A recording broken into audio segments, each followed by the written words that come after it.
આજની વાત લોહી અને આંસુથી વહેતી મિસિસિપી.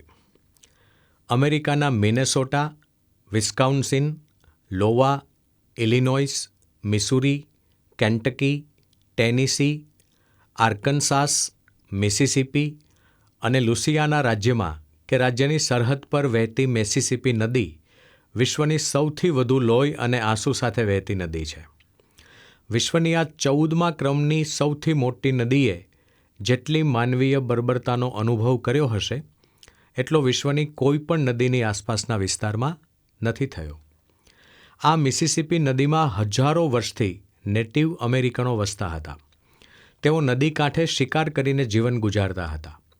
પરંતુ એ રેડ ઇન્ડિયનોને શ્વેત અમેરિકનોએ નિર્દયતાથી કચડી નાખ્યા. 1993માં શિકાગોમાં યોજાયેલી વિશ્વ ધર્મ પરિષદમાં ભાગ લેવા ગયો ત્યારે એ રેડ ઇન્ડિયનોનું ગીત સાંભળવા મળ્યું, જેમાં રેડ ઇન્ડિયન નૃત્યકારો કહેતા હતા કે હે ગોરા લોકો, અમને શા માટે અમારી ભૂમિમાંથી હાંકી કાઢ્યા? શા માટે તમે અમારી રોજીરોટી છીનવી લીધી?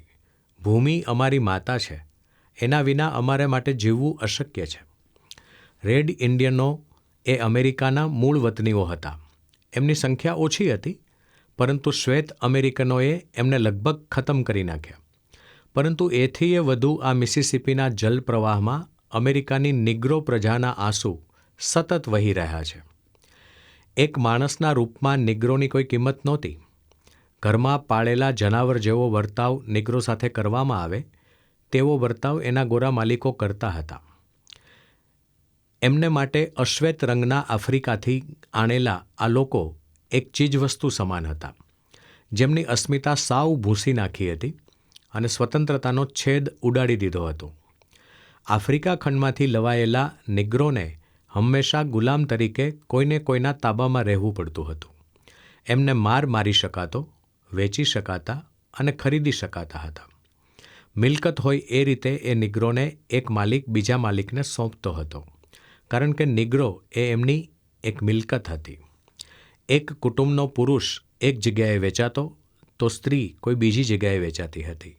આમ નિગ્રોના કુટુંબો ભાંગી પડ્યા. એ નિગ્રો ક્યારેય સ્વતંત્ર થઈ શકતો નહીં. માત્ર બીજાના ઉપભોગ માટે એનું શોષણ થતું હતું. શ્વેત અમેરિકનોએ નિગ્રોનો મન ફાવે તેવી રીતે ઉપયોગ અને ઉપભોગ કર્યો.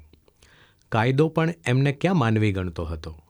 એને તો ક્રય વિક્રય કરી શકાય એવી વસ્તુ ગણવામાં આવતો હતો અને એવો જ એનો દરજ્જો હતો.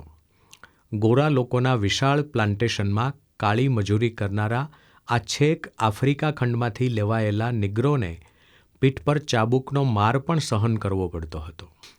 વહેલી સવારથી મોડી રાત સુધી કાળી મજૂરી કરવી પડતી હતી. એ જ નિગ્રોની કાળી મજૂરી પર અમેરિકાની શ્વેત પ્રજાએ પોતાના સમૃદ્ધિ અને વૈભવ વધાર્યા. માનવીય ઇતિહાસમાં એક માનવીએ બીજા માનવીને ગુલામ બનાવ્યો હોય કે એક જાતિએ બીજી જાતિને ગુલામ ગણી હોય તેવી ઘટનાઓ તો છેક પ્રાચીન સમયથી જોવા મળે જ છે. સમાજના કેટલાક લોકોને બીજા લોકોને પોતાની કોઈને કોઈ સંપન્નતા દ્વારા કચડવાની માનવજાતની બુરી આદત જોવા મળે છે.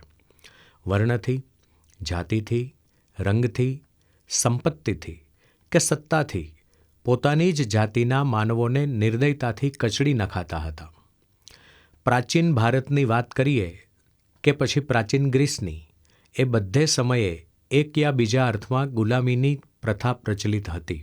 ભારતની વર્ણાશ્રમ પર આધારિત સમાજ રચનામાં વિકૃત થતી સામાજિક ગુલામીની પ્રથા શરૂ થઈ અને એને ધર્મ દ્વારા સ્વીકૃતિ અને કાનૂની આધાર આપવામાં આવ્યો. રોમન સામ્રાજ્યના સમયમાં આ ગુલામીની પ્રથા વધુ પ્રચાર પામી અને દરેક ફ્યુડલ સોસાયટી એટલે કે સામંતશાહી સમાજમાં ગુલામીની પ્રથા ઓછે વત્તે અંશે અથવા તો પ્રત્યક્ષ કે પરોક્ષ રૂપે જોવા મળે છે. મધ્યકાળના સમયમાં આ પ્રથાને એક આર્થિક પ્રથાનું સ્થાન પણ મળ્યું. પણ ગુલામીની પ્રથાના માનવજાતના કલંકરૂપ ઇતિહાસમાં સૌથી આઘાતજનક પ્રથા હોય તો એ અમેરિકી નિગ્રોએ સહન કરેલી પ્રથા છે. 2020માં મિનિયાપોલિસના પોલીસ ઓફિસર ડેરેક ચોવીને અશ્વેત જ્યોર્જ ફ્લોઇડની ગુંગળાવીને હત્યા કરી નાખી હતી અને જગતભરમાં બ્લેક લાઇવ્સ મેટર આંદોલન વધુ પ્રબળ બન્યું હતું. આજે રમતગમતની કેટલીય સ્પર્ધાઓમાં પ્રારંભે ઘૂંટણે બેસીને અશ્વેત લોકોની છેલ્લા 400 વર્ષથી ચાલી આવેલી વેદના પ્રત્યે સહાનુભૂતિ પ્રગટ કરવામાં આવે છે. જોકે સામે પક્ષે આપણે ગોરા આધિપત્યને બતાવતા કેપિટલ હિલ પરના હુમલાને પણ જોઈ શકીએ. એ સૂચવે છે કે હજી અમેરિકાની શ્વેત પ્રજાના મનમાંથી પોતાની ઉચ્ચતા, સંપન્નતા અને શક્તિમત્તાનો અહંકાર ઓગળ્યો નથી. બીજા દેશોની તુલનામાં અમેરિકામાં ગુલામીની પ્રથાનો જન્મ અને વિકાસ સાવ જુદી રીતે થયો. યુરોપીય મહાદ્વીપમાં ગુલામીની પ્રથા પ્રવર્તતી હતી, પરંતુ અમેરિકામાં એને અત્યંત ભયાનક અને વિકૃત સ્વરૂપ પ્રાપ્ત થયું. જગતના ઇતિહાસમાં અમેરિકાએ જેટલા અશ્વેતોને ગુલામ રાખવા માટે દમન ચલાવ્યું છે, એવું દમન બીજી કોઈ પ્રજાએ કર્યું નથી. અમેરિકામાં આવેલા શ્વેત લોકોએ જોયું કે આ નવી દુનિયા એ એમને માટે સ્વર્ગીય ઉપવન છે.